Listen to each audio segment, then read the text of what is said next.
All right. Hi, everyone. My name is Laura Shutt, and I am your facilitator today.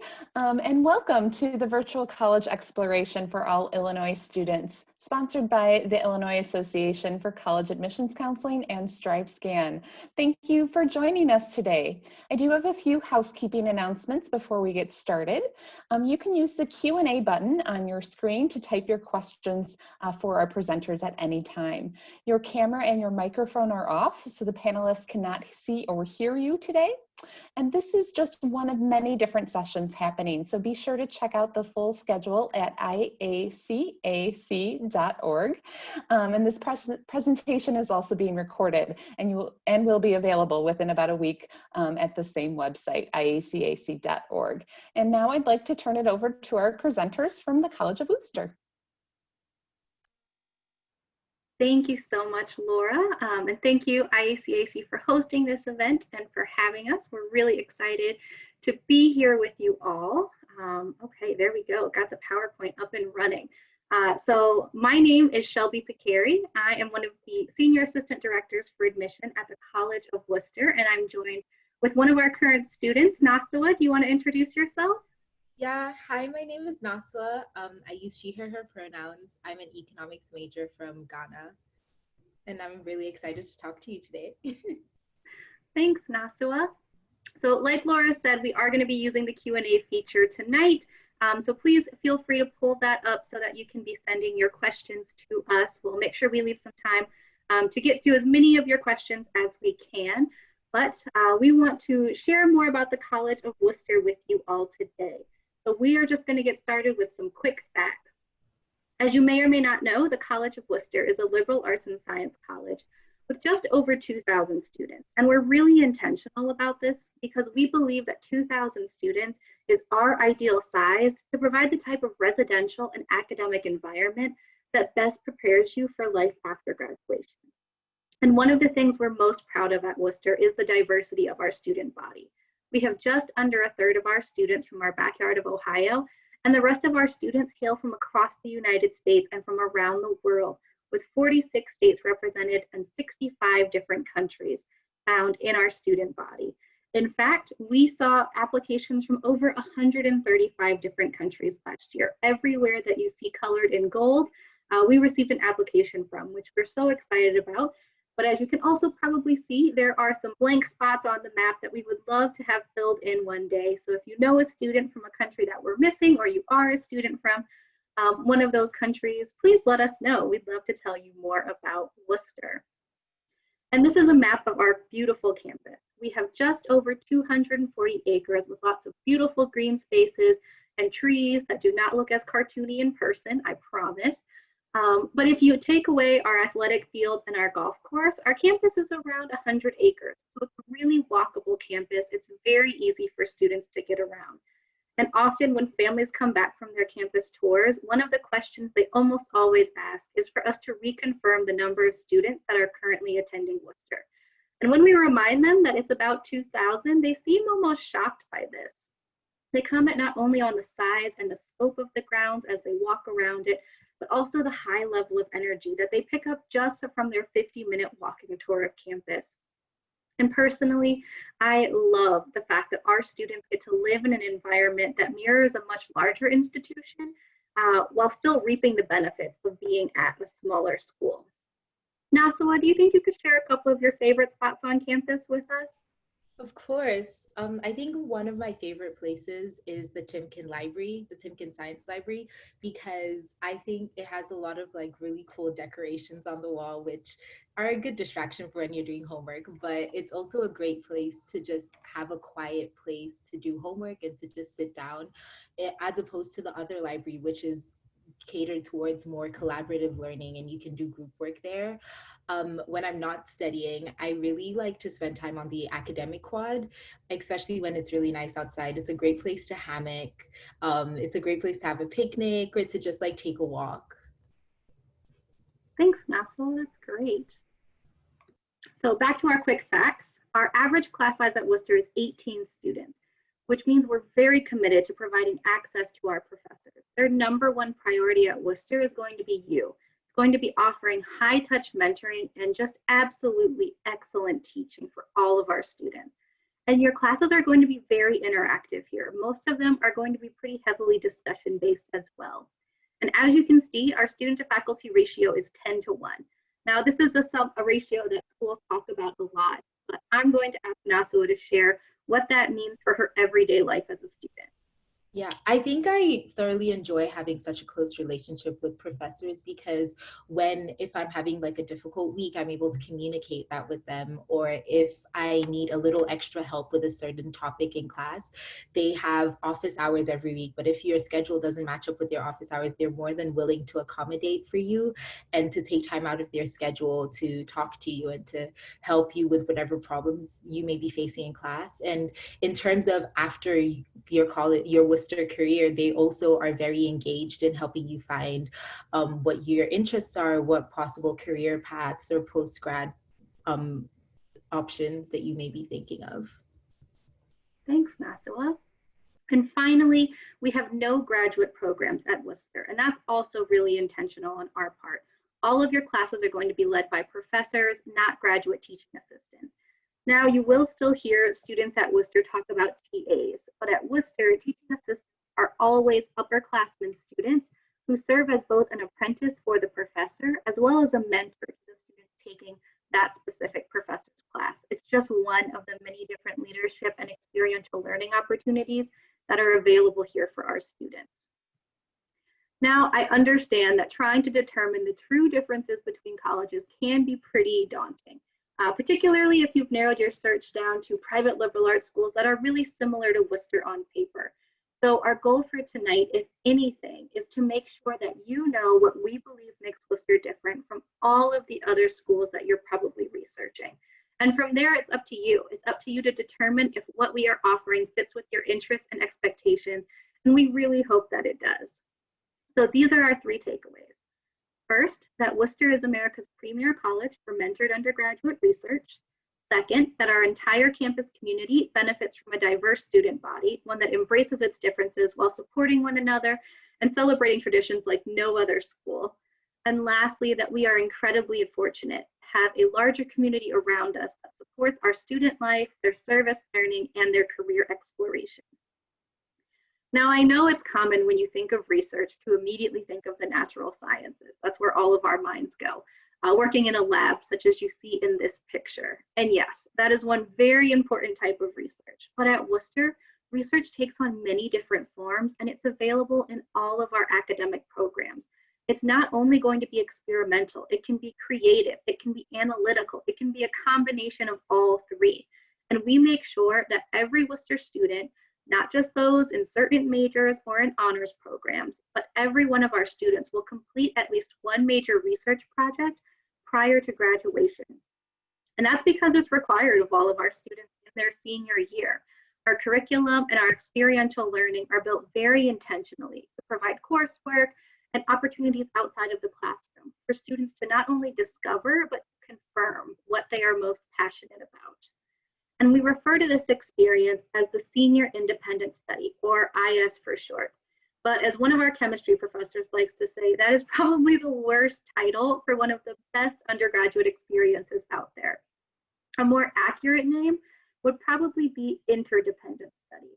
And that's because a professor will serve as your advisor and support you every step of the way throughout your senior year on this project. Independent study is one of just 4 classes that you take in the fall and spring semester of your final year at Wooster, and it's essentially a class of 1. It's you and your advisor meeting on a regular basis to work on this project that you have designed. And some of you out there may be really excited about this concept. You may want to jump in right away. And others of you may find it kind of daunting and are like, oh no, I've never done research like that before. How will I ever be prepared? So for those of you, I'd like to just say, please know that our professors have developed a 4-year plan that will gradually introduce you to what research can even look like within your academic major and to prepare you well for the project ahead. Oops, there we go. In fact, our curriculum includes opportunities in every single year leading up to that senior project. Your first year, you'll take a class called First Year Seminar. Now, this is a class of 15 first-year students, and it's taught by a professor who will serve as your academic advisor until you're ready to declare your major. And in this class, you will be introduced to how to best tackle and analyze text, and it really lays the foundation for all of our students in their college writing. In your second year, you'll take a class called Sophomore Research, or not a class, excuse me, you have an opportunity to do sophomore research. This will allow you to serve as an apprentice to a professor's ongoing research project and to just gain some really practical research skills. And in the third year, students complete Junior Independent Study, or Junior IS for short, which is a semester-long experience within your major that many students consider a practice run for their Senior Independent Study project. And these are all just a few examples of the intentional ways that we prepare you for the Senior Capstone Project over the course of your first 3 years on campus. Now, Nasua, you are in your senior year beginning this project. Do you think you could share how you found your major, if you've decided on your topic, how you came to that, and maybe also what's going on in this picture? So I decided to declare my major pretty early on because I've been passionate about economics since high school. I took economics classes all throughout my high school, 4 years of high school. So I came into Worcester knowing I definitely wanted to be an economics major, but that didn't stop me from exploring other majors and other areas of study. And in my sophomore year, like Shelby just talked about, I had the opportunity to do sophomore research with an economics professor who was looking at teenage pregnancy and how poverty may influence the rate of teenage pregnancy in the United States. And I had never gotten the opportunity to, one, do research in economics, and two, to do research in gendered economics. And so I was so fascinated by it. And in my junior year, I decided to do my research on gender-based price discrimination. So one type of that is the pink tax that most people know about. And so for my junior independent study, as an econ major, they focus only on the first 2 chapters of your IS, and that way it gives you a really good foundation of understanding the topic itself without getting like overwhelmed by data collection and data analysis. It's a good slow pace of like letting you into writing a junior IS. And for my senior independent study, I loved that topic so much and I was so passionate about it that I'm deciding to continue it. And so it's really exciting to just get to further like research on this topic and to ask even more pressing and deeper questions. This picture is a picture of someone turning in their IS. So you have the opportunity to turn your IS before IS Monday, which happens the Monday after spring break. And once you turn in your IS, you get a Tootsie Roll and a little pin. And I know some people have thrown parties, and I know people have like made a whole celebration, sent out like cards, like, hey, I'm sending in my IS. It's definitely a very monumental experience during your time at Worcester. I'm targeting a number with a 3 in it, so fingers crossed that happens. Yeah. Well, good luck, Nasua. I hope you get the number that you want. Yeah, it really is a day of celebration when the students turn these in. It's fun to just hang out in the library and watch them. You can almost literally see the weight coming off of their shoulders as they pass that independent study across the registrar's desk. Yeah. And one of the things they get when they do that is a Tootsie Roll, not necessarily their own giant Tootsie Roll like in the picture, but students are allowed to take the giant inflatable Tootsie Rolls out and have a little photo shoot with their friends to celebrate. And it's so much fun. Yeah. And so I want to wish you the best of luck, Nasua, as you do your project. I hope it goes well. And I can't wait to hear about what you find as you go through that. So why is this also important? It's because we know that this type of long-term project develops the skills that graduate schools and employers are really seeking most. They're looking for independent judgment, creativity, project management, time management skills, self-confidence, and of course, strong written and oral communication skills. And it's easy for us to say that we're the country's premier college for mentored research, but it doesn't hurt when you have organizations like Gallup, Niche, Princeton Review, and US News endorsing this fact for you as well. Here's one example that we love to share. Since 2002, US News has surveyed college presidents, provosts, and deans, and has asked them to identify schools that set the standard for undergraduate research and for senior capstone experiences. And only 2 schools have made both of those lists since the inception of the survey. One is the College of Wooster, and the other is Princeton University. And at this point in the process, you've probably picked up on another theme that infuses our campus community, and that's mentoring and mentorship. So this is the perfect time to introduce you to APEX, our Academic and Career Advising Center. APEX provides mentorship in a variety of ways to our students, because in addition to your academic major advisor and your independent study advisor in the senior year, you also have this center full of staff and faculty beginning your very first year on campus, who are there to support you on your academic journey and to help you find practical and, in many ways, life-altering opportunities to take what you learn in the classroom and apply it to the real world. Now, APEX houses a variety of offices, including academic advising, our learning center or academic support, the Center for Entrepreneurship, off-campus study, experiential learning and community engagement. This includes internships, and then, of course, career planning. Naswa, do you think you can share how you've taken advantage of APEX over your first 3 years and how you plan to use them in your final year?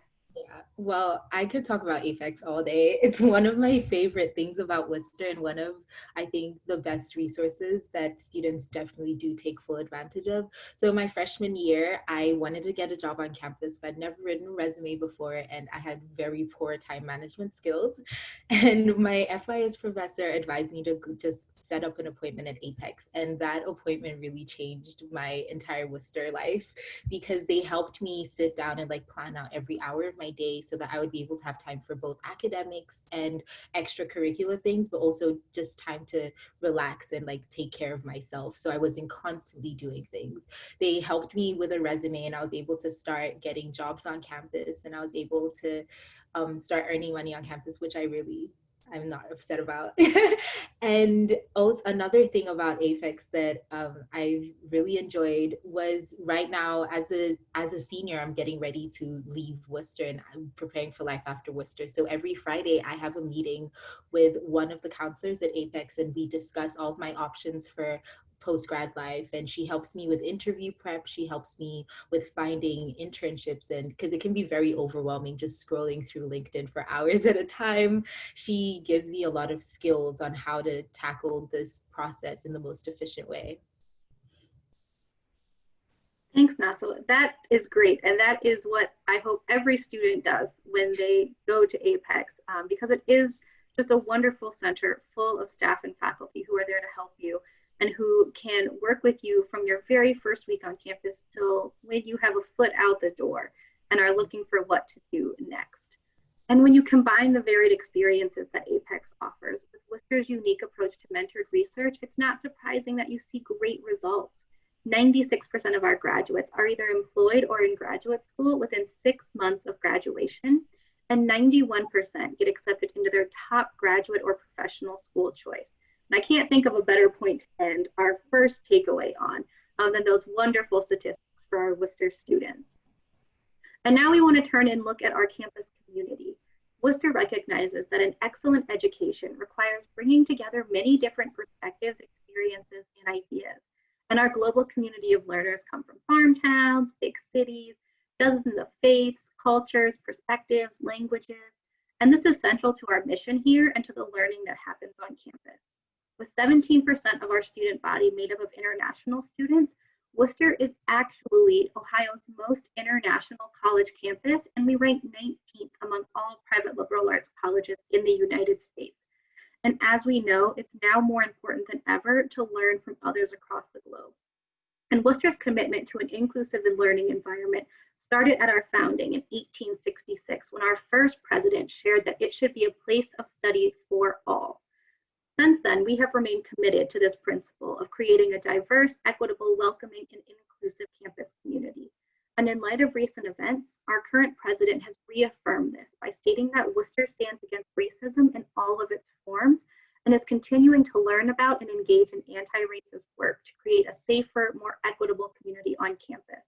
And our students engage in these very important and difficult conversations that impact our campus community, while also organizing for various social justice movements nationally and internationally. This is a picture of the Galpin sit-in of 2018, when our students decided they wanted to advocate for more support for Black students on campus and occupied one of our administration buildings. A year later, in 2019, Worcester students decided they wanted to participate in the International Climate Strike in response to the climate crisis emergency. And it was wonderful to see students, faculty, and staff organized by some of our student organizations that are environmentally focused come together to hear speakers and to just see this passion for the world demonstrated in such a clear way. And that passion extends outside of organizing for events, because Worcester students take advantage of study away opportunities in over 60 different countries. And you may have noticed us referring to this as study away throughout the presentation, and that's really intentional, because our students choose to study both internationally as well as within the United States. Now, these can be traditional semester-long experiences, summer experiences, year-long abroad experiences, but we also have a unique Worcester-specific program called our Worcester Trek programs. These are classes that are led by Worcester faculty, and they vary in theme and location every year. Some treks are going to be embedded in a spring semester course at Worcester, with the experience abroad taking place during a school break, most commonly spring break or summer break. And others are going to be standalone courses, always taught over the summer, where the entire class takes place abroad.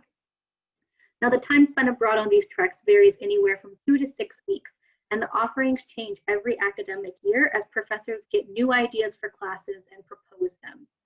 Past programs, just for example, have traveled to England, Thailand, India, and Greece.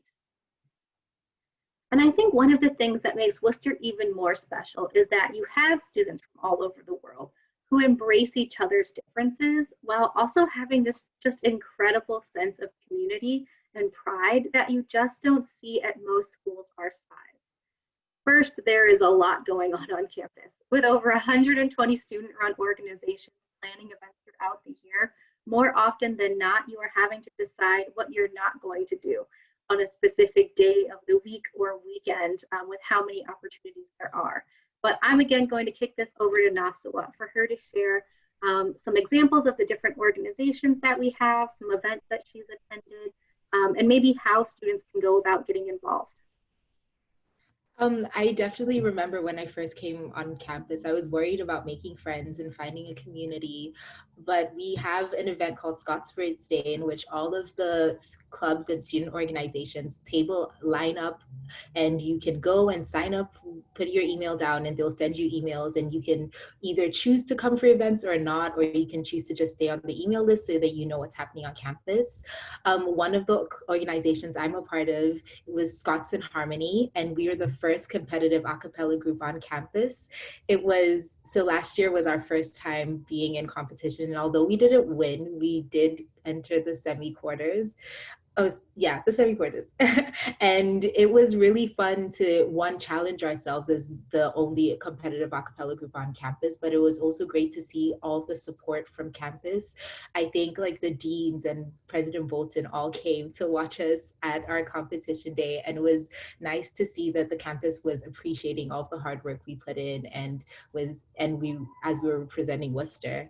I'm also a part of the African Student Union, and I like to think of them as like my family on campus. We are definitely the loudest people in Lowry from time to time. And we like to, have a large table where we have lunch together. And we also host a lot of events throughout the semester. So we have meetings every week, but we also in March usually have a show called Ubuntu in which we put on skits, play music, we do poetry. There's like lots going on stage. So on that's the great thing about campus. You can literally find clubs and student organizations that fit your needs. If you're somebody who you don't really want to participate in a lot of student organizations, you can be in a group that's like about food, or you can choose to like be in a club that meets like once a month. Or if you're like me who loves hanging out with people and spending time with people, you can spend almost, I think on my calendar every evening, I have a student org meeting of some sort. So it's really great because on campus you can do anything. And like Shelby says, either you're going to like be stuck for what you can't do because there's just always an activity on campus. Thanks, Nasua. Yeah, even right now, amidst COVID, our student groups are planning events, they're meeting virtually, they're still making sure that community is strong. And I just absolutely love that. And I know so many of our students appreciate that as well. And this sense of spiritedness and community that we've talked about is also very cherished, very evident in our cherished Worcester traditions. And we want to just share a couple with you. This is a picture of my favorite tradition. This happens at the start of every home football game. If you weren't aware, our mascot is the Fighting Scot, and our school color is the McLeod tartan, which is the yellow plaid you see pictured here in the kilts. We do have a whole bagpipe section to our marching band, and the whole marching band wears these kilts. And before the start of every home football game on Saturday morning, the marching band pipe band will line up at the top of this hill in front of the football players that leads into our football stadium. And they'll play Scotland the Brave as they kind of parade down this hill. It starts off very slowly, and about halfway down the hill, the football team breaks ranks and they come rushing through the line of bagpipers onto the field. It really gets your heart pumping. It's just a great moment. You really come to love the sound of bagpipes at Worcester. And after you leave, you feel very nostalgic for them. You can kind of see in this picture all the legs at the top. People will literally go and stand over there just to watch that, and then we'll all migrate into the stadium, into the stands once the game starts. And I think we have one picture of one of your favorite traditions. Asma? Yes, so this is my favorite tradition, which is filling the arch. So after the first amount of like significant snow, we as a campus, all the students come together and try and fill up the arch with snow. So originally this tradition started because CAC was the only building in which all of the classes were held. And so students thought if they filled up the arch with snow, they wouldn't have classes the next day because the doors would be blocked. Unfortunately, since Worcester has more doors and more buildings, and so when we fill up the arch, it doesn't always necessarily mean we won't have class, but it's a great way for the whole campus to come together. People play music, people come like with blankets and whole comforters, and it's always a fun time. It's full of a lot of energy, and it's great to see all students come together to fill this one goal, which is trying not to have class. Yes, college students can be incredibly creative when they're trying to get out of classes. And just apparently throughout history, I think that's just a true statement. And I just have to say, if you ever meet a Worcester alumni, this is the tradition you should ask them about, because guaranteed they have a story to share about when they were successful in filling the arch with snow, when they were unsuccessful but still had fun. And if you find the right alumni, they may tell you about a time when they actually put a VW bug in the arch instead of snow. And so you gotta look around for those ones though that have that story.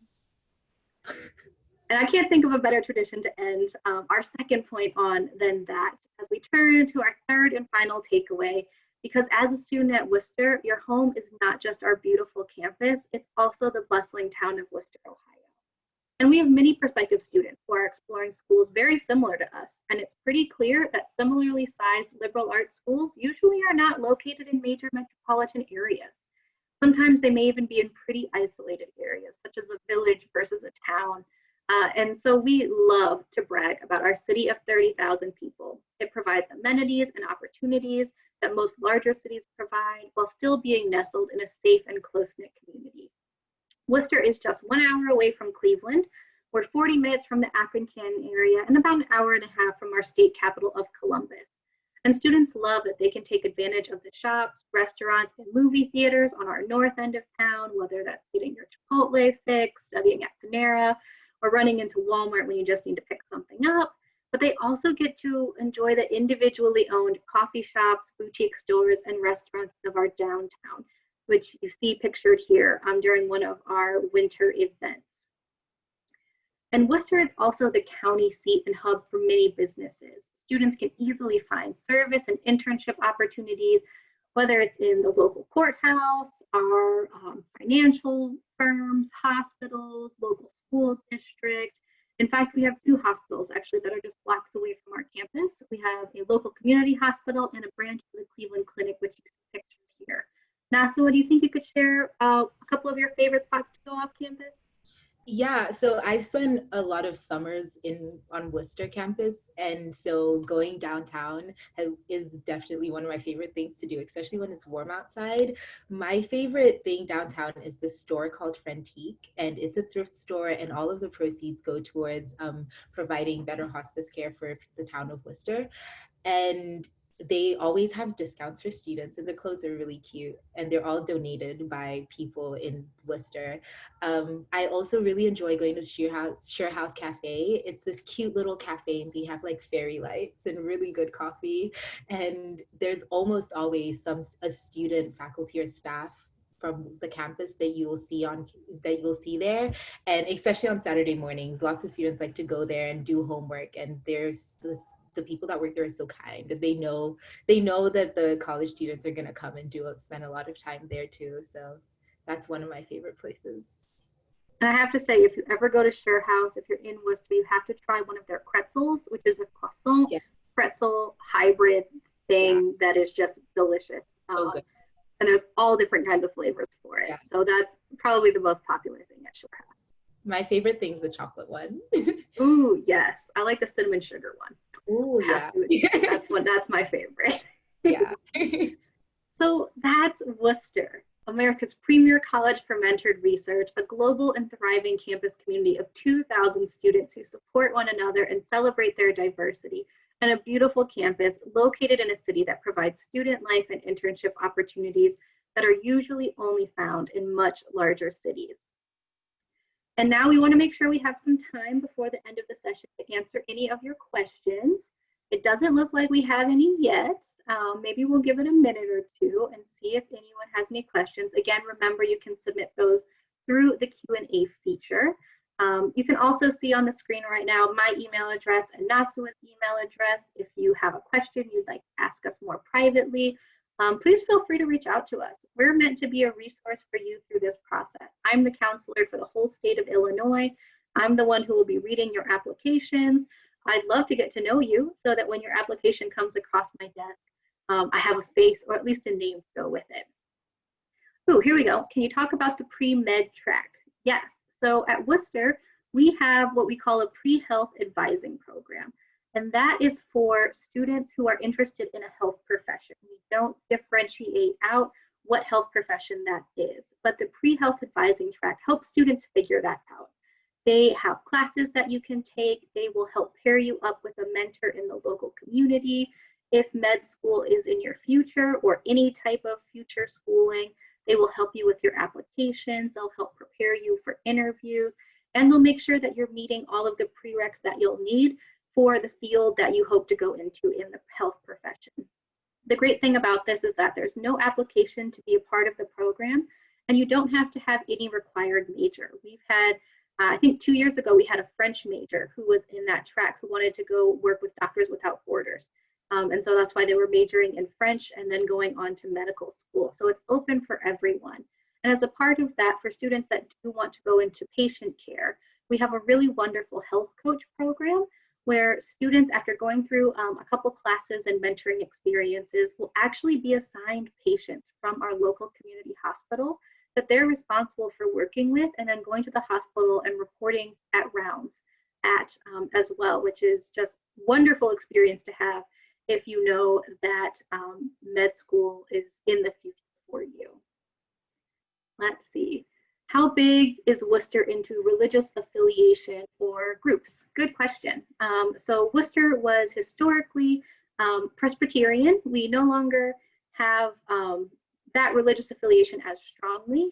Nassau, do you think you could talk a little bit about the Office of Religious and Spiritual Life, though? Yes, so the Office of Religious and Spiritual Life offers support to students, whether it's religious student organizations or individual students.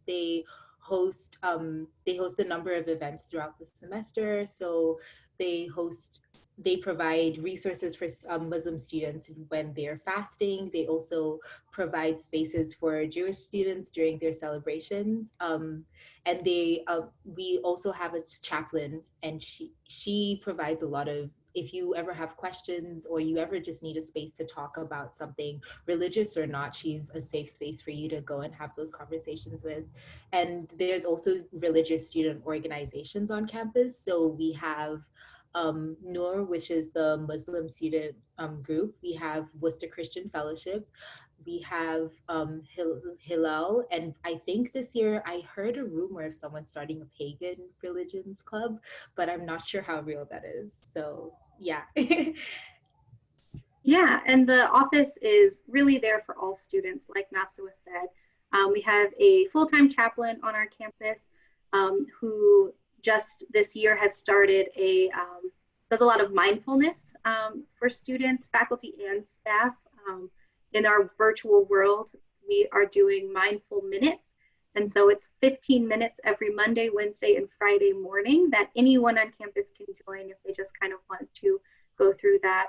I would say the religious groups are a really nice home for a lot of our students who have that interest, and the Office of Religious and Spiritual Life supports them in their programming and planning for events.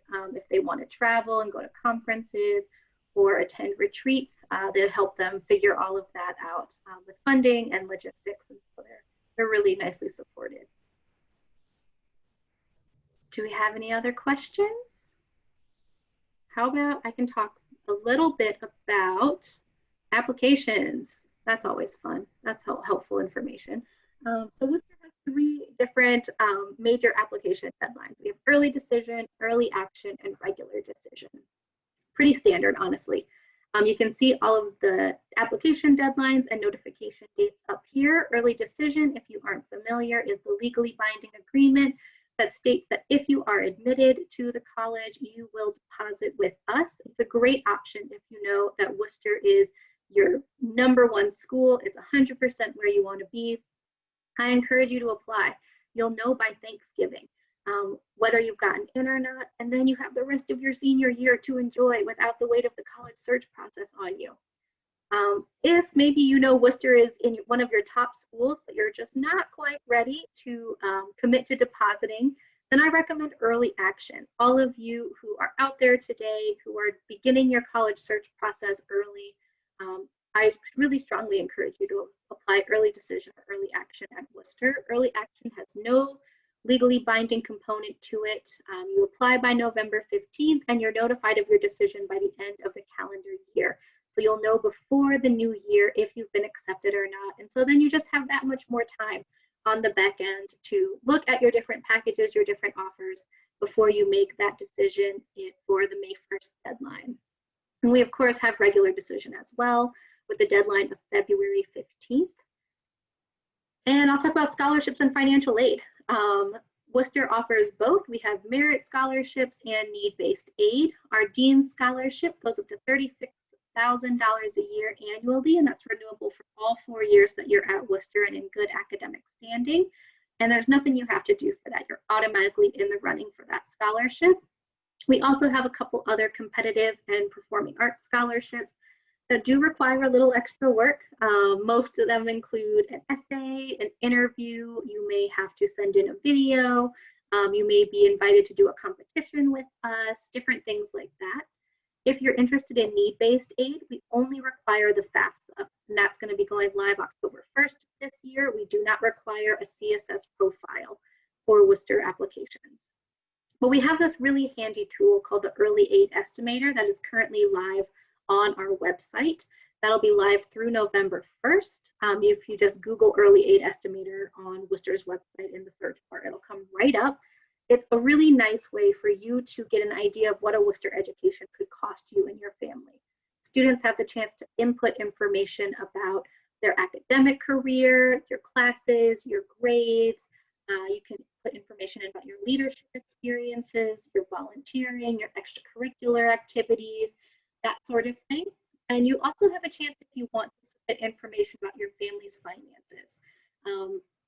Unlike a net price calculator where you just kind of put the numbers in and then it spits back out a number at you, this information actually goes to our admissions office and our financial aid office, and our staff sit down and will craft you a mock package based off of that information. It's about a 2-week turnaround, but it gives you a really accurate idea of what your Wooster financial aid package will look like later on in the year when you get your official one. So it's a really great tool for just getting a sense of where you may be.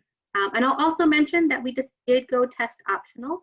This was a decision long in the making for us, and it is a permanent decision for us. It's not a one-year thing because of COVID, although COVID has impacted all of us, and I'm sure all of you out there in many different ways. But we have decided to go test optional permanently, so you do not have to submit test scores. You can if you want to. If you don't, we make no assumptions about why you decided not to submit them, and we do not include test scores in any of our merit scholarship decisions. So they will not be taken into consideration. You do not have to submit your test scores to be considered for one of our merit scholarships. Your transcript and your grades will be looked at more heavily, is the trade-off. But we're pretty happy with that decision, and we're excited to see how this year's applications go with that going on. Do we have any other questions?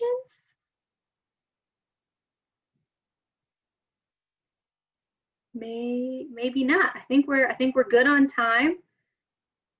So I was like, yes, we gotta make it on time.